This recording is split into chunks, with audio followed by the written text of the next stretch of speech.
Donc bonjour à tous et bienvenue sur ce nouveau webinaire du SEO Square consacré au SEO multilingue, construire une stratégie adaptée à tous vos marchés. Pour ceux qui n'étaient pas là hier ni ce matin, alors sur Livestorm c'est très simple, vous avez un chat sur la droite, vous avez également un onglet questions.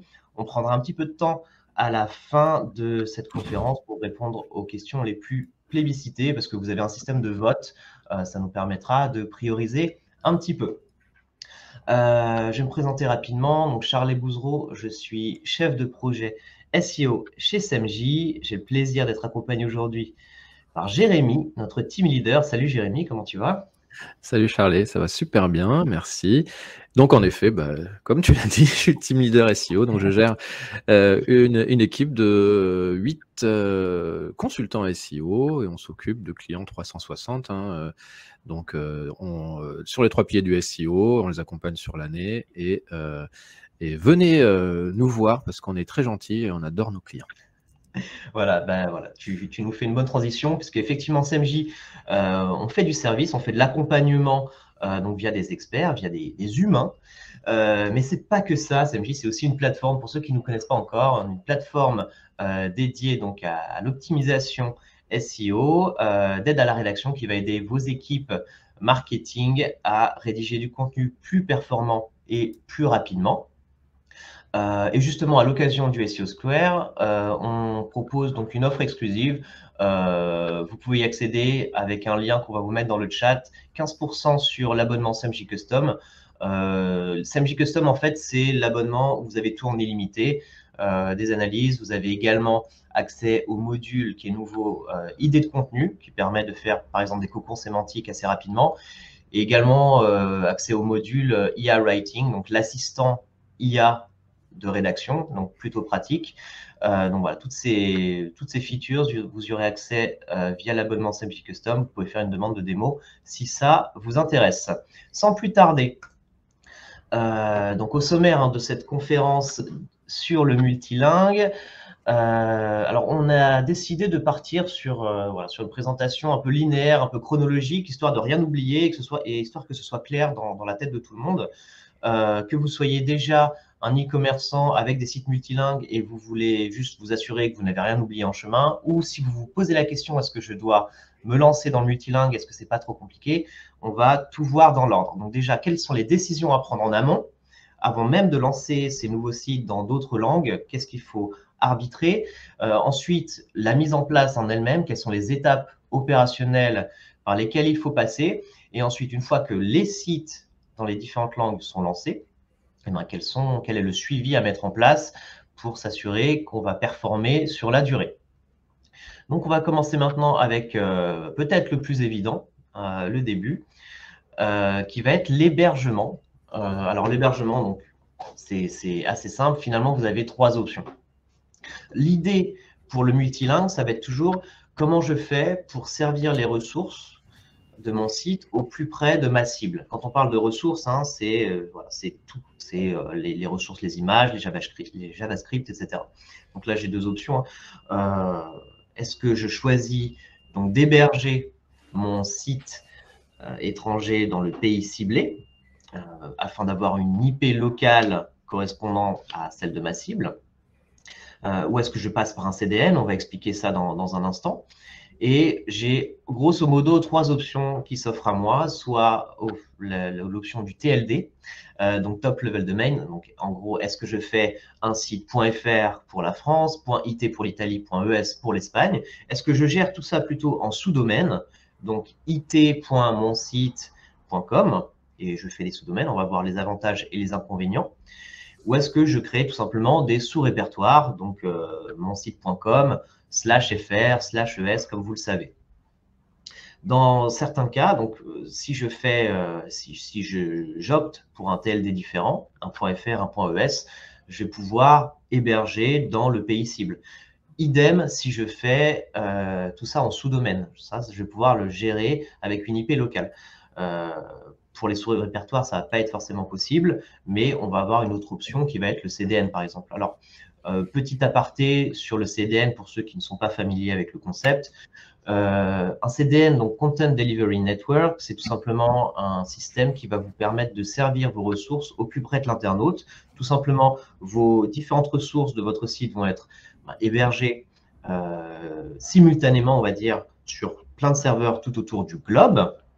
Et ça fait quoi? Ça fait que qu'importe où se trouve l'utilisateur qui veut accéder à votre site, on va toujours lui servir les ressources depuis l'endroit le plus près finalement. Donc ça permet d'avoir des temps de réponse plus courts, avoir un meilleur score page speed. Ça permet accessoirement d'avoir des serveurs. Donc aux États-Unis, on sait que les Googlebots sont envoyés de là-bas, donc vous êtes aussi au plus près des Googlebots. Ça c'est petite parenthèse qui peut être intéressante. Et donc, nous, on préconise de passer par un CDN un peu par défaut. Si vous vous lancez dans l'international, il y a très peu d'inconvénients à le faire. Il y a généralement que des avantages. Donc ça, c'est déjà une première chose à faire. L'autre chose, donc c'est une fois qu'on a décidé ça, ça va être, comme je l'ai dit au début, est-ce qu'on va décider d'opter pour un sous-domaine, un sous-répertoire ou même un TLD. Alors déjà, pour les TLD, donc .fr, .it, etc., quelles sont vraiment les grosses différences? Déjà, si je veux opter pour un domaine complètement différent, déjà, je ne vais pas avoir de transmission d'autorité. Si j'ai déjà un site e-commerce en .fr qui est puissant, si je fais un .es, très naturellement, je ne vais pas bénéficier de l'historique et de l'autorité de mon site existant. Donc, on le préconise pour vraiment des stratégies à long terme. Je parle vraiment de stratégie parce que généralement, avoir un TLD différent, ça implique d'avoir une stratégie qui n'est pas la même, d'avoir même des équipes qui ne sont pas forcément les mêmes d'un pays à l'autre. Donc, c'est plutôt pour les sociétés peut-être un peu plus grandes, qui n'ont pas besoin de partager beaucoup de ressources en commun ou même de travailler sur les mêmes CMS. Et surtout, en termes de stratégie de communication, de mise en page, de catalogue proposé, on peut avoir des choses complètement différentes d'un pays à l'autre. Là, pourquoi pas opter pour un TLD différent et essayer de se lancer pour une stratégie à long terme. La solution intermédiaire, on va dire, c'est le sous-domaine. Sur le sous-domaine, pareil, c'est traité comme un domaine à part entière, donc vous n'allez pas tout à fait avoir la transmission de l'autorité du domaine principal. Vous allez en avoir un petit peu, il va y avoir un phénomène de ruissellement, mais ça ne va pas être entier, on va dire. Donc là encore, le sous-domaine, même s'il est donc hébergé il est hosté dans le domaine racine qui est le même, mais il va quand même devoir bâtir sa propre autorité. Donc ça reste une stratégie moyen ou long terme. La stratégie la plus efficace à court terme, ça va être celle du sous-répertoire. Donc, comme j'ai dit, .com/fr, .com/es, etc. Parce que c'est plus efficace à court terme. Vous bénéficiez de l'autorité du domaine par an. C'est très facile à mettre en place si la stratégie est la même d'un pays à l'autre, d'un marché à l'autre. Vous n'avez pas vraiment décidé de différencier à ce point-là vos produits, votre catalogue. Donc là, ça va simplement être de la traduction. On va voir plus tard ce que ça veut dire traduction. On va plutôt parler d'adaptation. Le petit inconvénient, c'est que vous n'aurez pas de localisation avec des IP correspondantes à chaque marché. Mais là encore, vous pouvez contourner ça en passant par un CDN. Donc finalement, c'est la méthode peut-être la plus facile et qu'on va préconiser la plupart du temps. Une fois qu'on a décidé ça, on va devoir arbitrer entre justement, est-ce qu'on fait du country targeting ou du language targeting? Donc c'est un peu technique. Tu vas nous expliquer ça, Jérémy. Qu'est-ce que ça veut dire? Oui, merci. Alors j'en profite juste, il y a une question dans le chat à propos du CDN, donc de Frédéric. Donc en effet, sur le CDN, c'est essentiellement en cache que les ressources se mettent, bien entendu, surtout partout autour du globe.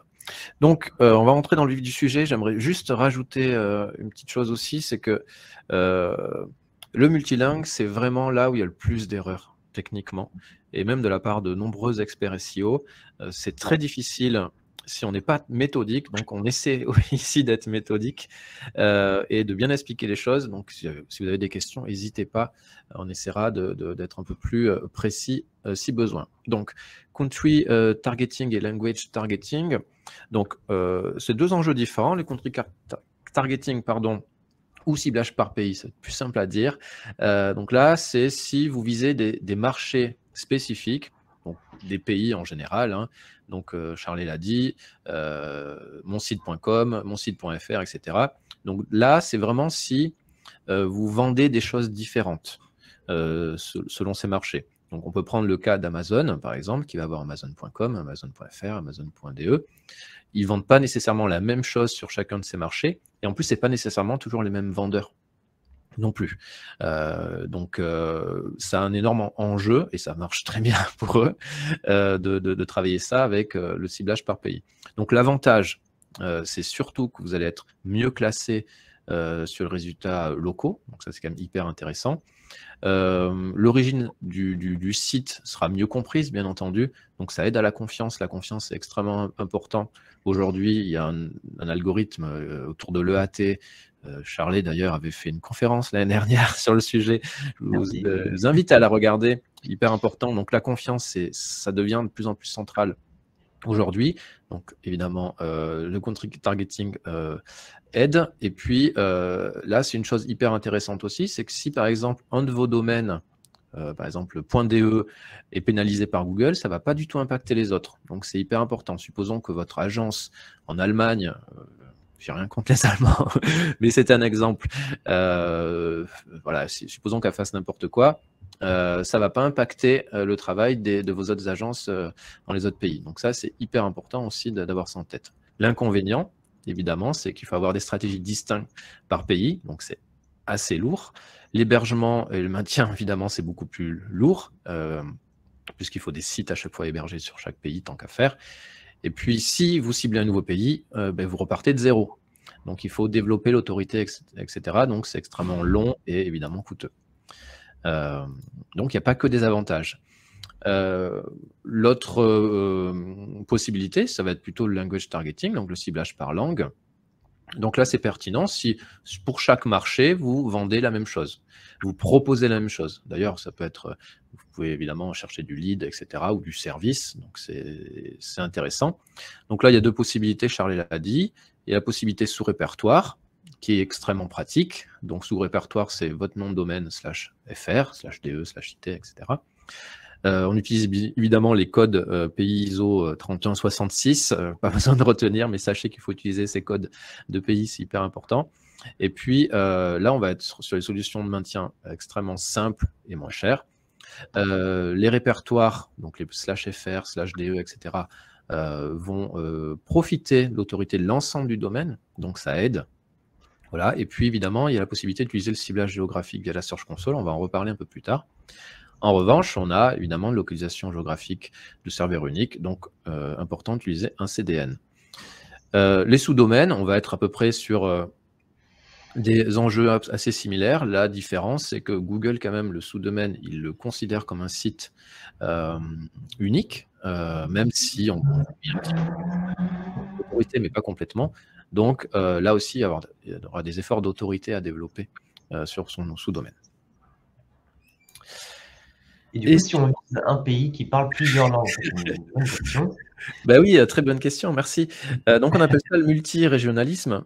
Donc, ça arrive assez souvent, on nous le demande. Donc là aussi, c'est hyper important. Donc, le meilleur exemple, en tout cas, pas loin de chez nous, c'est la Belgique. Donc, vous ciblez un même pays, mais il y a plusieurs langues, par exemple, comme la Belgique. Il va falloir mettre en place des solutions techniques pour réussir à avoir à la fois le public francophone que vous visez, mais aussi néerlandophone que vous visez. Donc, aujourd'hui, la meilleure solution, en tout cas, si on part sur du sous-répertoire, mais on peut le faire évidemment sur le sous-domaine, voire sur le TLD, hein, là, on peut tout simplement partir sur un répertoire, donc ce répertoire BE, le pays, et puis derrière, on met la langue. Ça fonctionne très bien, c'est hyper efficace, et donc il n'y a pas de limite à ça, mais il faut bien le faire.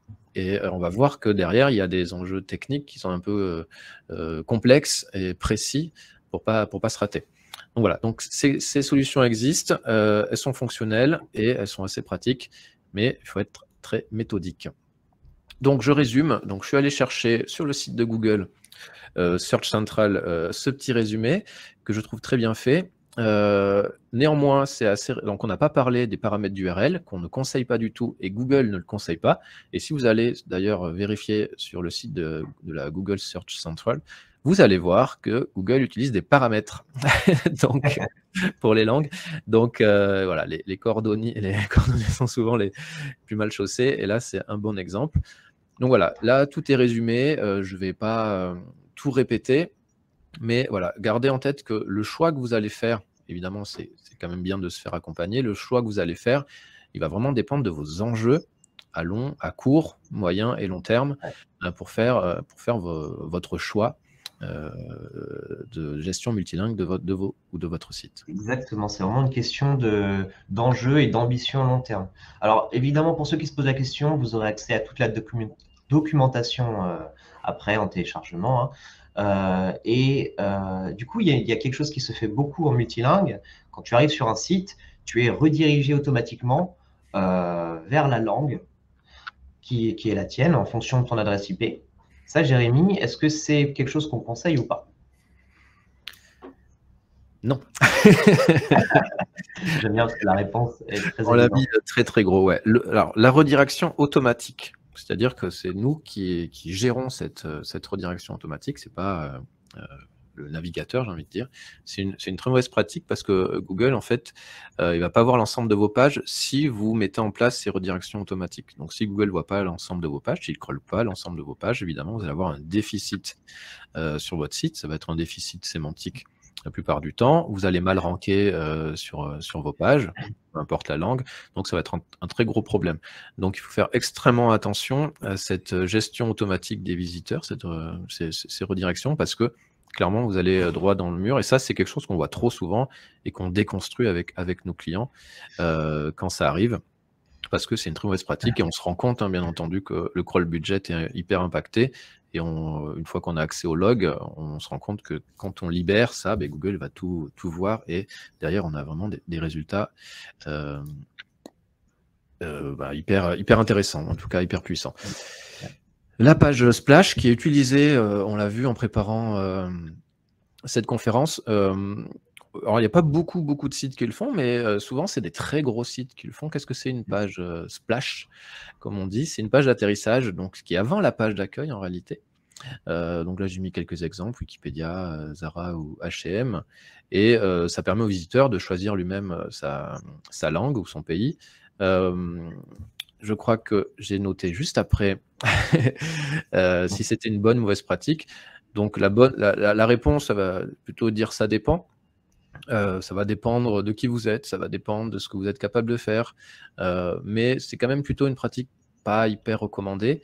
Et c'est souvent ce que je dis à nos clients, c'est que évidemment, c'est toujours très bien de se comparer aux très gros, mais les gros, évidemment, ils ont disons, un accès parfois un peu pas les mêmes enjeux privilégié. SEO, hein. Voilà, et puis, oui, tout à fait. Donc voilà, il faut faire attention à ça, à pas copier systématiquement les plus gros. Voilà, parce qu'une page splash, d'abord, il va falloir la construire différemment en termes d'UX pour pas perdre l'internaute, parce que s'il arrive sur cette page, il faut derrière qu'il aille voir votre site, c'est hyper important. Donc, il faut être très, très clair. Elle va pas avoir du tout de contenu, donc elle va être pauvre sémantiquement, donc elle va avoir quand même du mal à se positionner, et puis elle va pas profiter du jeu interne, c'est-à-dire que c'est des pages qui sont très peu, voire pas du tout maillées. Elles ne reçoivent pas de pages, de liens du site, de son propre site. Donc voilà, c'est quand même des pages très très faiblardes, donc j'irai pas trop là-dessus, voilà, comme j'ai dit, plutôt non quand même. On a Céline dans le chat qui dit à chaque fois que tu dis ça dépend, tu auras un gage. Oh non. Ok, j'arrête. Très par la suite. C'est la dernière fois. Alors, faut-il utiliser un module de langue, du choix des langues? Ça, c'est une très bonne question. Et en réalité, c'est pas obligatoire. Je fais attention à pas dire ça dépend. Donc, en fait, si vous suivez les bonnes pratiques qu'on va vous exposer, qu'on vous expose depuis le début, c'est pas du tout obligatoire en réalité. Techniquement, ça l'est pas. Néanmoins, on va quand même le proposer parce que ça laisse le choix systématiquement à l'internaute de choisir sa langue. Ça peut arriver que un non-francophone en France fasse des recherches, il va arriver sur une page en français. Donc, s'il y a ce petit module pour l'aider à aller sur une page en anglais, c'est quand même plus... enfin, en anglais, s'il est anglais, c'est en tout cas s'il est anglophone. c'est quand même un petit plus. Mais techniquement, c'est pas du tout obligatoire. Voilà, c'est vraiment plutôt de l'ordre de l'UX pour le coup. Et donc à Charlet, on va parler plutôt sémantique maintenant et voir un petit peu les enjeux qu'il y a autour des mots-clés entre autres. Merci Jérémy. Oui, on a beaucoup parlé de la technique et on y reviendra un peu plus tard. Mais là, on est toujours dans la phase de préparation. Et du coup, une fois on s'est décidé sur les hébergements, etc., on va pouvoir adapter ces mots-clés. Alors là, je dis bien adapter. On va faire un peu ce qui se fait dans le cinéma ou dans les séries télé, c'est-à-dire qu'on parle maintenant de moins en moins de traduction et de plus en plus d'adaptation, voire de localisation. Ça va être la même chose chez nous. Donc, préférer la localisation à la traduction, ça veut dire quoi? Ça veut dire que d'une part, entre par exemple l'anglais et le français, on va éviter les traductions exactes, on va plutôt adapter donc un nom de produit n'est pas forcément, qui est très utilisé en France, sa traduction exacte n'est pas forcément ce qui est le plus utilisé en anglais, en Angleterre, on va dire. Ça, c'est l'exemple le plus évident, mais ensuite, même au sein de la même langue, et c'est là que ça devient un petit peu compliqué, c'est que vous avez des différenciations d'un pays à l'autre, même au sein de la même langue. Donc, typiquement, entre la Grande-Bretagne et les États-Unis, un mot-clé business, un mot-clé SEO très important peut être très utilisé en Grande-Bretagne et ce sera un autre mot-clé qui sera plus recherché aux États-Unis alors qu'il s'agit du même produit. Donc pour ça, on va devoir faire une étude de marché. L'étude de marché, elle est très simple, hein, elle va être en 2 étapes. Première étape, on va procéder à une analyse des SERP locales.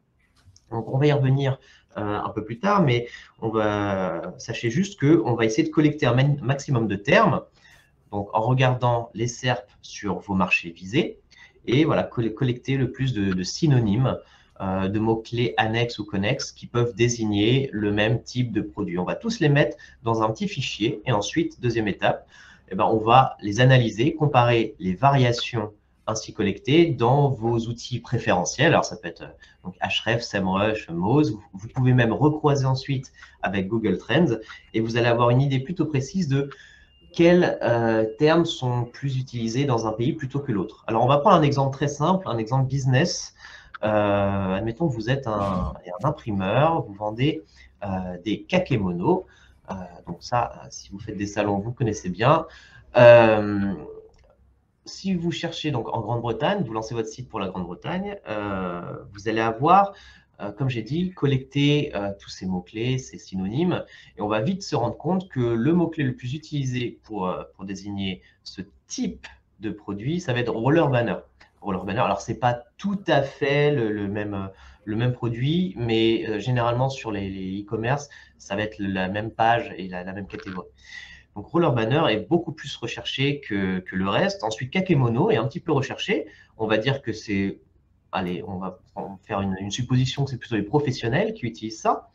En revanche, des mots-clés comme Rollup sont très marginaux et X-Banner, bon, c'est pas vraiment quelque chose qui est utilisé. Maintenant, si je veux adapter au marché, on va dire canadien, là, je me rends compte que bizarrement, Roller Banner, qui était le plus recherché en Angleterre, est pratiquement pas recherché au Canada. En revanche, on va beaucoup plus employer le terme kakémono pour rechercher ce type de produit et on va également employer roll-up alors que ce n'était pas employé en Grande-Bretagne. Et on va prendre un troisième exemple, Afrique du Sud, bon, marché plus petit, mais ça reste intéressant. On voit que kakémono, personne n'utilise ou très peu, ni roll-up, ni roller, et on va plutôt parler de X-banner cette fois-ci, qui est donc le terme usité le plus chez les professionnels là-bas. Donc, très très important de faire cette petite étude de marché, d'analyser les SERP et de recroiser avec vos outils SEO pour voir ce qui est le plus recherché. Le but, en faisant ça, bah, c'est tout simplement ensuite d'adapter. Adapter vos pages, les page titles, les H1 de vos pages produits, vous allez pouvoir les adapter en fonction du marché visé pour être le plus au cœur de l'intention de recherche sur le pays visé. Je vous ai parlé de l'analyse des SERP, je ne vous ai pas expliqué comment on fait, parce que en fait, ce n'est pas forcément évident pour tout le monde. Quand je parle d'analyse des SERP, je veux dire essayer de simuler une recherche Google depuis un pays, une ville étrangère, alors que vous êtes en France. Donc, il y a de multiples outils qui existent. Là, le but, c'est pas de vous faire une liste. Je vous recommande celui-là qui marche très bien. Donc, technicalseo.com, Local Search, qui est un module plutôt pas mal. C'est gratuit, hein. Vous pouvez donc simuler le pays que vous voulez, donc Afrique du Sud, par exemple. Ici, la ville Pretoria, si vous voulez. Et même le device, ça va vous simuler la SERP telle qu'un utilisateur la voit pour le mot-clé donné dans ce pays-là. Donc ça, c'est très, très important. Ça vous permet déjà de voir quels sont les mots-clés les plus utilisés par les concurrents locaux. Donc ça, c'est super intéressant. C'est vraiment une mine d'informations. Mais ça va aussi vous permettre de voir à quoi ressemble la SERP. Est-ce qu'elle est très informationnelle, plus que chez nous? Est-ce qu'elle est plutôt transactionnelle? Est-ce que c'est un mélange des deux, etc. Vous allez pouvoir un peu avoir une meilleure idée du type de résultat qui est le plus efficace sur le marché visé. Donc ça, c'est un outil qu'on peut utiliser pour nous aider dans cette étude de marché. Il y a un autre outil qui va nous aider, ça va être la plateforme CMJ, Jérémy. Tout à fait. Je fais une petite manipulation, hop, pour afficher mon écran. Voilà. Alors, en fait, ce qu'on voulait vous montrer, c'est les nuances qu'il peut y avoir lorsqu'on fait les mêmes recherches sur des marchés différents. Donc, la plateforme, elle est hyper intéressante pour ça parce que on peut dédier des workspaces, donc des espaces de travail, à des marchés. Donc, typiquement, là, j'ai pris Canada et Royaume-Uni, mais on aurait pu prendre n'importe quel pays du monde. Et on a choisi Potatoes pour faire un test. J'aurais pu prendre chocolatine ou raclette. J'ai vu dans le chat que ça parlait bouffe. Et en plus, j'ai un peu faim. Donc voilà. L'idée, c'est juste de vous montrer d'illustrer en fait ce que disait Charlet et de voir un petit peu les différences qu'il va y avoir selon les marchés. Donc typiquement, au Canada, il y a 33 000 personnes qui cherchent des potatoes tous les mois. Et donc, on va vite se rendre compte que si on regarde les intentions de recherche qu'il y a derrière, donc en gros, quand quelqu'un tape potatoes, derrière, qu'est-ce qu'il attend comme résultat? Donc, on va avoir ce type de résultat, potatoes for roasting, baked potatoes recipes, etc., etc. Donc, pas mal d'idées, beaucoup de choix. Et lorsqu'on va au Royaume-Uni, en fait, on va se rendre compte qu'on a des subtilités un petit peu différentes. Il va y avoir des sweet potatoes, de mashed, jacket, etc., etc. Il y a des choses, évidemment, qu'il y aura en commun, bien entendu, mais il y aura vraiment des choses extrêmement différentes. Donc, ça veut dire que si vous devez écrire un contenu autour des potatoes sur le marché canadien ou le marché anglais, enfin Royaume-Uni, pardon, il faudra avoir une approche un petit peu différente parce que l'attente qu'il y a derrière par les utilisateurs de chaque marché est différente. Donc ça, c'est extrêmement intéressant et important. Et en plus, on voit que les efforts à faire, l'effort éditorial, rédactionnel à faire, dans le Royaume-Uni, il sera de 500 mots, alors qu'au Canada, en réalité, on sera plus proche des 2700 mots. Donc, ce n'est pas du tout le même effort à faire. Donc ça, c'est hyper intéressant de se dire que pour chaque marché, en fait, il va falloir qu'on arbitre un petit peu nos efforts et donc ne pas simplement utiliser à chaque fois le même contenu parce que clairement, ça ne fonctionnera pas, ou en tout cas mal. Il y a d'autres exemples, on avait essayé le sweater, etc., où il y avait aussi des subtilités selon les marchés. Ça se retrouve très très souvent, donc faites attention lorsque vous visez plusieurs marchés avec la même langue, d'avoir des approches différentes, c'est hyper important. Je dis beaucoup, c'est hyper important, je m'excuse. Super exemple. Et en fait, là, si vous voulez, ce qu'on vient de vous présenter, la méthode que je viens de vous présenter de recherche manuelle, travail manuel, d'analyser les SERP une par une, en fait, CMJ vous le fait plus ou moins de manière automatisée et vous livre un brief déjà tout fait. Donc, ça peut faire gagner du temps à ce niveau-là aussi. Donc, merci pour ce petit exemple, Jérémy, sur les patates. On va revenir à quelque chose de moins rigolo, plus technique, le choix des modules. Donc, on est toujours dans la première partie, hein, l'arbitrage, la mise en place, la préparation. Donc, on a préparé l'hébergement, on a pu se décider là-dessus. On va se décider sur le choix des mots-clés et donc quel angle on va adopter pour nos pages catégories, nos fiches produits. Maintenant, si je suis propriétaire de site, je vais aussi devoir choisir un module pour m'aider dans le multilingue. Alors là, ça va varier forcément en fonction de votre CMS. C'est un sujet très riche et ça mériterait peut-être un webinaire à lui tout seul. Donc là, le but, c'est pas d'être exhaustif. Juste, on vous a classé nos préférés, on va dire.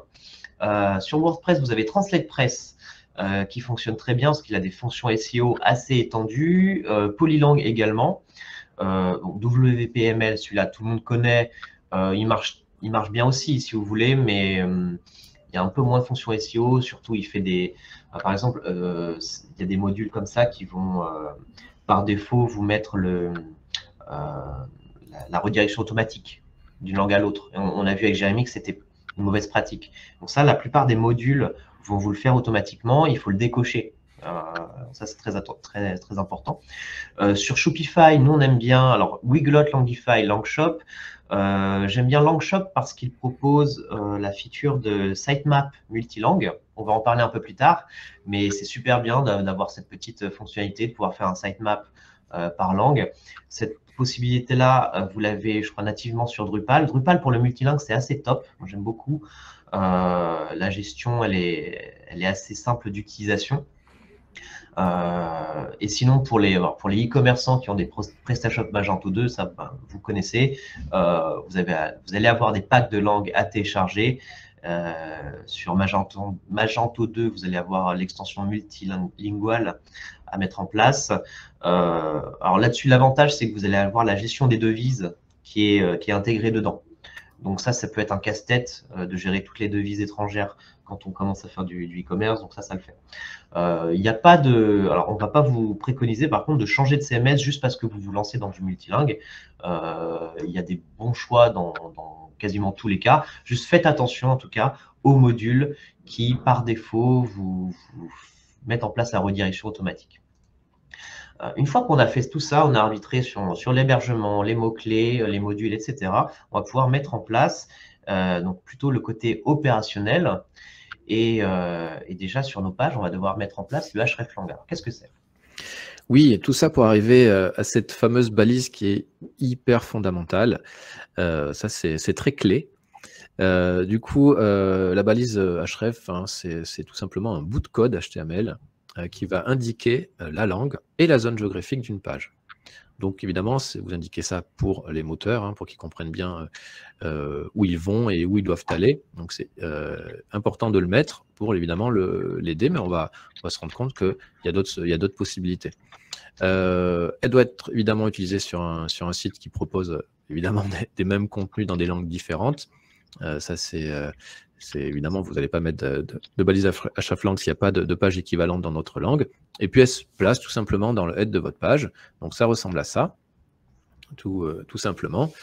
Ça c'est le petit bout de code. Alors faire très attention parce que souvent ils sont mal écrits, on oublie de fermer les balises. Mais voilà. Donc pour expliquer, la première ligne, on va avoir hreflang en anglais pour le site anglais. Et puis derrière, on va avoir en anglais sur le marché américain. English USA, etc. Français pour le marché français, français pour le marché belge, etc. Donc on peut comme ça soit mettre que le marché, soit que la langue. Et puis si ça n'existe pas, j'en parle juste après, c'est-à-dire s'il n'y a pas d'équivalence de page dans une langue, on peut donner une langue par défaut. Donc ça c'est extrêmement important, ne jamais oublier de le faire. Supposons que vous n'ayez pas de site en allemand, il n'y a pas de problème, il suffit juste de mettre en place Xdefault et les Allemands pourront avoir la version anglaise du site, ou en tout cas de vos pages, ce qui les aidera évidemment à trouver les informations qui les intéressent. C'est une balise qui est très souvent oubliée. On le voit très souvent, je crois que 100% de nos clients, c'est le cas. Donc, faut pas oublier et la mettre bien en place. Ça sauve souvent bien. En tout cas, ça permet de vendre et d'attirer un public plus large. Donc, c'est alors de vendre des produits, bien sûr, pas le public, et donc d'attirer plus de gens. Donc, une autre méthode, on peut passer par le sitemap XML pour gérer. Pour faire la gestion multilingue de vos sites. Donc tout simplement, il faudra créer un sitemap XML par langue. donc, ce qu'il ne faut pas oublier de mettre, c'est ici. Je ne sais pas du tout si on voit ma souris, en fait. Donc, dans le code, sous URL, il ne faut pas oublier de mettre bien la localisation. C'est ça qui change. Donc, on explique où on se trouve, donc ici en l'occurrence en France, et puis après on va dire voilà, en dessous il y a des pages équivalentes à cette page en Allemagne et en Espagne ici pour l'exemple. Là aussi, on peut utiliser cette méthode. On va voir que ce n'est pas une bonne idée d'utiliser toutes les méthodes, parce que souvent quand on utilise plein de méthodes, on se trompe. Donc on peut utiliser soit le hreflang, soit le sitemap XML. Il y a une autre méthode, l'entête HTTP, qu'on voit assez peu finalement, qui est assez peu utilisé, mais qui est assez efficace, mais qui est très efficace surtout si vous avez des ressources non HTML. Donc si par exemple vous avez des PDF ou du Word sur votre site, c'est une bonne méthode pour justement proposer des langues différentes, parce qu'en réalité le PDF ou le Word, il n'y a pas de code, donc on peut gérer ça côté serveur grâce à l'entête HTTP. Donc voilà, là pareil, quand c'est utilisé, c'est très mal fait parce que souvent, vous voyez, je ne sais pas si vous voyez, mais il y a des points-virgules et des virgules et parfois on se trompe. Ici, à la fin, on met un point-virgule et évidemment, ça ne fonctionne pas. Donc pareil, être extrêmement vigilant et méthodique à chaque fois qu'on intègre ce genre de choses. Évidemment, la Search Console est hyper utile aussi pour votre ciblage international. Donc, vous pouvez déclarer en fait toutes les différentes versions de votre site multilingue via la Search Console. Il faut savoir qu'on ne peut pas activer dans certains cas. Donc, si vous avez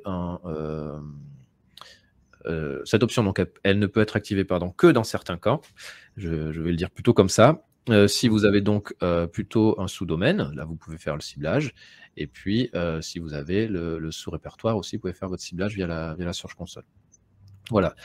Autre possibilité, mais qu'on déconseille vivement, c'est les paramètres URL, voilà, qui présentent que des inconvénients. Je l'ai déjà dit, donc je passe là-dessus pour aller un peu vite.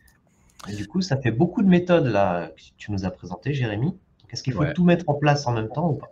Non, surtout, il ne faut surtout pas tout mettre en place. Il faut en choisir une et s'y tenir. La plus commune, ça reste le hreflang. Sinon, on peut passer par les sitemaps XML aussi. Voilà, hreflang, quand c'est bien utilisé, bien employé, c'est très pratique. Et en plus, c'est facile. En tout cas, pour nous, c'est plus facile à gérer pour analyser, pour voir s'il y a des problèmes. Grâce à nos outils de crawl, on peut récupérer pas mal de données et vérifier si tout est OK. Voilà, et juste en effet, John Muller le fait remonter très souvent que c'est vraiment une des problématiques, les sites multilingues les plus complexes pour les professionnels du SEO. Il y a beaucoup d'erreurs, donc il faut être extrêmement méthodique. Voilà. Les petits conseils aussi on a regardé un petit peu ce qui se passait, mais voilà, d'abord une seule méthode d'implémentation, ça c'est le premier conseil. On voit souvent qu'on met que la balise hreflang que sur la page d'accueil. Non, c'est sur l'ensemble de vos pages lorsqu'il y a des pages similaires dans les langues que vous utilisez. Évidemment, on ne se trompe pas de code langue. Ce serait dommage. Il y a un outil qui est vachement chouette. J'ai mis le lien hreflang tags generator tool qui vous permet d'avoir exactement le bon code pour ne pas se tromper. Donc ça, comme ça, vous évitez les erreurs. On n'envoie pas des balises hreflang sur des pages en index ou qui sont bloquées par l'herbo.txt parce qu'évidemment Google n'ira pas les voir. Ne dupliquez pas votre contenu. On ne le dit pas assez.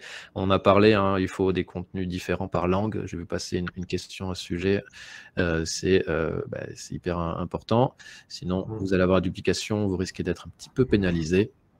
Les liens, évidemment, de renvoi, ce qu'on appelle les liens de renvoi, c'est que si vous avez donc un hreflang en espagnol que vous envoyez vers le FR, eh bien, depuis la page FR, il faut évidemment renvoyer vers la page en espagnol.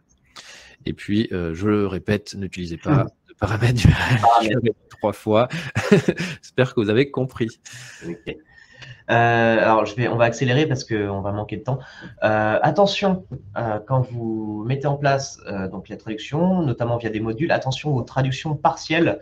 Vous l'avez certainement déjà vu passer quand vous visitez des sites. Vous avez des éléments de navigation qui sont oubliés, qui ne sont pas traduits. Là, je vous ai mis souvent sur des plateformes de blogging, Previous Post ou Next Post, qui restent en anglais. 3 semaines ago, leave a comment, quoi. Ce genre de petit élément de navigation, souvent on passe à côté parce que tout simplement, les process internes, c'est souvent on passe par des fichiers GDoc ou Word que un traducteur va valider, qu'ensuite repasser au marketing, etc. Et en fait, on oublie tous les autres éléments de navigation de la page. Vous pouvez les détecter assez facilement. Vous faites une commande site de points et vous allez taper donc, tout ce qui est prev, next, leave, buy, go, etc. Tous les mots qui sont susceptibles d'être restés et qui sont typiques de la navigation. Et vous allez pouvoir les trouver. Donc là, relecture nécessaire de l'intégralité de la page, y compris la nav. Dans le choix du rédacteur, alors je sais que ça, c'est pas forcément facile, mais de préférence, essayez de choisir un rédacteur natif du marché visé. Si vous visez le marché mexicain, un rédacteur, un espagnol, il va faire le job, mais ce sera moins bien parce qu'il y a des contresens possibles. Il y a un ciblage des mots-clés, la compréhension des usages qui va être moins bonne. Donc, essayez de préférence de prendre un rédacteur natif ou à minima demander une relecture par un natif du marché visé, qui connaît bien le marché, parce que ça va vraiment vous apporter quelque chose à ce niveau-là. Ça va avec ce qu'on a évoqué tout à l'heure hein, sur la compréhension de l'intention de recherche et des SERP locales. Autre chose qu'il faut adapter, c'est le planning édito. Vous faites du contenu, vous faites beaucoup de contenu, il ne va pas simplement vous suffire de traduire ce contenu dans toutes les langues et de faire que des variations.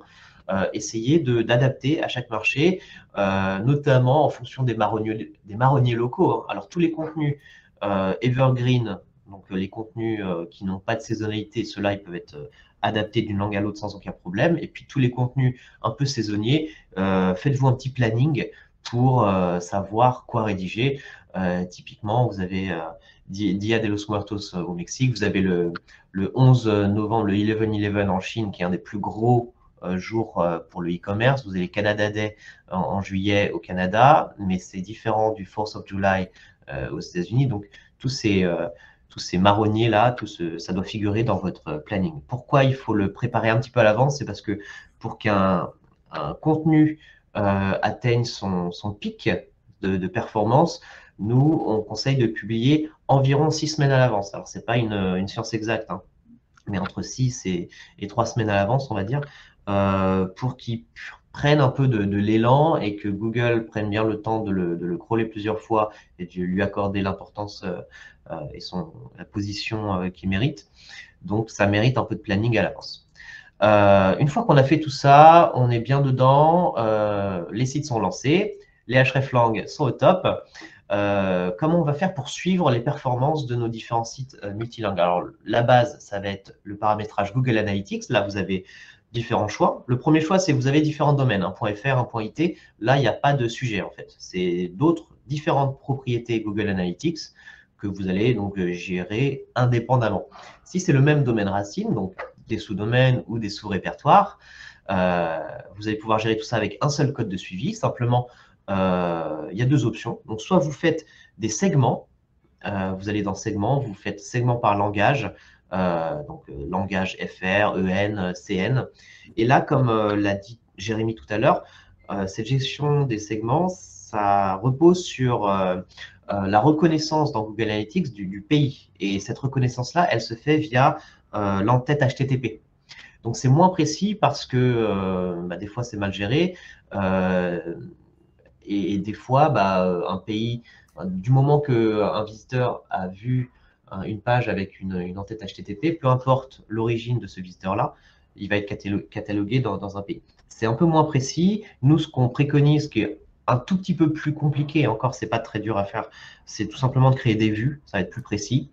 Vous créez une vue, donc là, comme je vous l'ai mis, donc vous créez une vue filtrée sur le répertoire de la langue, par exemple, donc /fr, /en, etc. Et ça va se baser sur les URL, tout simplement, puisque du coup, comme c'est un chemin particulier sur votre site, va être considéré comme fr, toutes les URL qui possèdent le /fr. Donc, ça va être un peu plus précis. Nous, ce qu'on vous conseille, c'est quand même de conserver une vue généraliste, que vous pouvez appeler All Traffic, qui va regrouper toutes ces vues, histoire de perdre aucune donnée. La petite limite, c'est que vous êtes limité à 25 vues par propriété, mais c'est rare de cibler 25 marchés pour un seul site, c'est assez rare, mais attention. Et l'autre limite qui est un peu embêtante, c'est que sur les objectifs de conversion, le tracking va être malheureusement un peu limité parfois. Ça va être un peu plus compliqué en tout cas à mettre en place parce que très souvent par défaut, si vous voulez, votre page panier ou votre page conversion, elle va pas être, elle va avoir une URL généraliste. Ça va être monsite.com / thank you ou / panier, etc. Donc du coup, on perd un peu le tracking pour ces petites pages-là. Mais il y a des manières ensuite, selon votre CMS, il y a des manières de récupérer tout ça. Donc ça, c'est pour le tracking suivi. Maintenant, pour le netlinking, Jérémy. Oui, alors très vite aussi, mais évidemment, lorsque vous visez des marchés, il est hyper important d'obtenir des liens du dit marché. Si vous visez le marché mexicain, c'est important que des acteurs locaux parlent de vous pour vous faire connaître, développer votre autorité sur ce marché. Ça va passer en grande partie via donc l'acquisition de liens, peu importe la méthode, mais enfin pas peu importe, mais on peut en acheter ou gratuitement. Mais voilà, c'est hyper important. Pareil, si vous visez bien entendu l'Allemagne, avoir des sites locaux qui parlent de vous, c'est hyper important. Sinon, vous aurez du mal quand même à décoller. Voilà, donc je vais très vite là-dessus, mais si vous visez un marché, développez votre autorité sur ce marché. Pour faire très simple. Clairement. Oui, et là encore très rapidement, sur le pilotage, il y a plein d'outils qui vous permettent de faire un suivi de position. On vous recommande donc de centraliser avec un même outil. On aime bien personnellement SERanking, il y en a d'autres, hein, mais SERanking vous permet simplement de cibler un marché et de suivre les positions selon les différentes versions de Google. Donc, comme ça, vous avez tout au même endroit et vous pouvez suivre. Donc, voilà. Parce qu'on voudrait quand même garder quelques minutes pour répondre aux questions. Si on devait retenir 3 points, Jérémy. Oui, bien choisir la méthode d'hébergement. Hein. Domaine, sous-domaine, sous-répertoire, on en a parlé. C'est selon vos enjeux, bien entendu. Cibler ces mots-clés, on en a parlé aussi. Vous ciblez par marché. On a vu les nuances, c'est important, selon les langues, selon les marchés. Donc ne vous trompez pas. Et je vous laisse terminer, Charlie. Donc, bien gérer la balise hreflang. Donc là, il y a énormément. Donc, vous aurez la documentation de cette présentation. Vous avez aussi des ressources en ligne. Et faites bien attention à utiliser les bons codes. Et n'oubliez pas la fameuse balise xdefault qui est très souvent oubliée. On va passer maintenant aux questions. On a une question, une question de Nathalie qui nous demande, pour le cas des sous-répertoires, comment éviter le duplicate content si on est sur la même langue. Donc, si on est sur la même langue, c'est-à-dire si on a un .fr, non, pardon, un .com/fr, j'aurais compris pour... Ah oui, d'accord, ok. Et qu'on vise plusieurs marchés, mais sur la même langue. Donc, typiquement, marché français en sous-répertoire, et puis marché francophone belge, puisque effectivement, on va avoir des pages avec le même contenu. C'est ça. Donc là, la question, alors à mon avis, là, on ne va pas avoir de problème de duplication à ce niveau-là, tout simplement parce que ça va être géré via la localisation, donc via les hreflang. Tu me corriges si je me trompe, Jérémy, mais dans ce que j'avais vu pour quand on a du multi-régional, parce que là, c'est un cas de multi-régional, on ne va pas avoir ce problème-là qui va se repérer. Moi, j'ai souvent le problème, on a des clients suisses, donc France, Suisse, on a la même chose. Alors peut-être prochaine question, tu peux la prendre. Si le TLD plus lien entre nos différents sites linguistiques plus hreflang, on transmet quand même un peu d'autorité ou pas? Alors, si TLD lien entre nos différents... Alors oui, alors le problème des sites TLD, il n'y a pas toujours l'utilisation de hreflang parce que si vous vendez pas nécessairement les mêmes produits ou en tout cas les mêmes services, il n'y aura pas forcément d'équivalence à donner à Google, en tout cas moteur de recherche. Est-ce qu'il y a un transfert d'autorité via le hreflang ou global? Oui, nécessairement. En tout cas, il y a un transfert, oui. Alors ça, c'est vraiment la question la plus difficile au monde, je pense. Merci, Mélanie.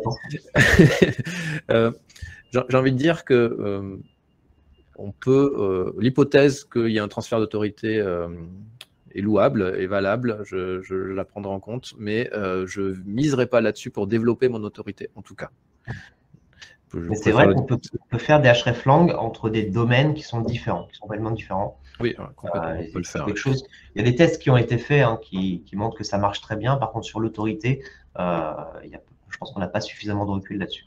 Oui, et puis il y a l'autorité sémantique dans des bonnes pages, évidemment, et puis évidemment, l'autorité du marché. Vous avez besoin de recevoir des liens, comme on en parlait, de votre marché. Donc, ça ne suffira pas du tout. Très bien.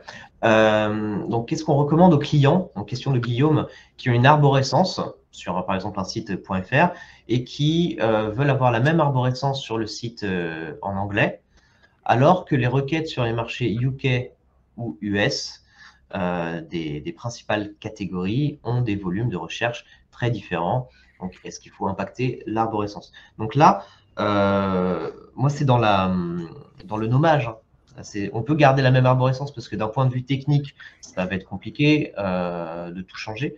Par contre, on peut très bien avoir différents nommages des catégories. Donc, comme on l'a dit, sur mon site d'imprimerie, je vais avoir la catégorie qui va s'appeler Kakemono au Canada, mais la même catégorie va s'appeler Xbanner sur la version sud-africaine de mon site. Donc moi, c'est ce que je recommanderais, c'est qu'on ne va pas changer en soi la structure, mais on va changer le nommage des catégories là-dessus pour être plus efficace.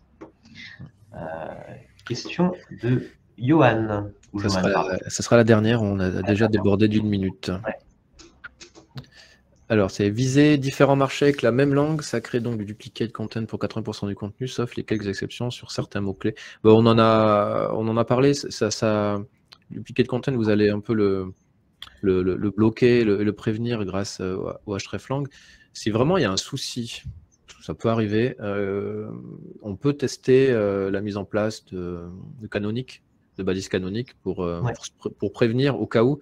Normalement, en général, c'est quand même quelque chose qui est assez bien compris par Google aujourd'hui.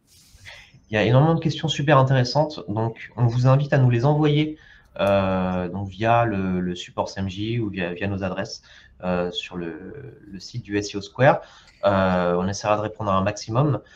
En attendant, dans 10 minutes, vous avez la conférence super intéressante de Boris Shapira de Content Square sur l'UX entre vitesse et erreur. Donc voilà, restez connectés. On vous laisse aller vous prendre un petit café. On espère que ça vous a plu. C'est très dense le multilingue, donc forcément, il y a beaucoup de choses à dire en 35 minutes. Très compliqué. Et n'oubliez pas de faire une demande de démo si ça vous intéresse. Vous avez toujours 15% sur l'offre SMJ Custom avec le lien qui vous avait été mis dans le chat. Voilà, moi, pour ma part, je vous dis à cet après-midi pour la conférence sur les pages catégories, les pages produits. Et bonne conférence. À bientôt. À bientôt. Salut.